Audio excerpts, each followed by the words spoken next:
Hi there, John Ferryman here from Balance Physical Therapy.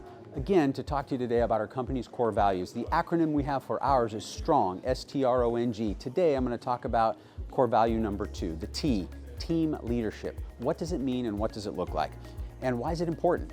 In our opinion, the advancement or the success or the reach of a company will never outpace its leadership. So, through books, through meetings, through difficult, contentious conversation, through understanding, through seminars, through hiring outside consultants to come in and level us up, through sending our entire revenue cycle management team to an auditor to make sure that they're doing things appropriately, to have our software constantly evaluated and leveled up. In fact, we're probably getting ready to switch our software up because, you know what?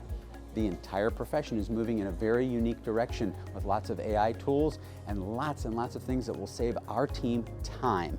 And in an outpatient physical therapy environment, as we all know, time is an extraordinarily valuable resource that we need to make up so that we can give more of it and share more of it with our patients and their experience. So, team leadership. First, lead yourself. If you're not leading yourself well, how can you lead a team? Second, be an example. Be the person that you would like the others in your company to be more like. And if you don't feel that way, reach out, ask for help. So in our company, team leadership means every single person on our team is a student and they're also a teacher.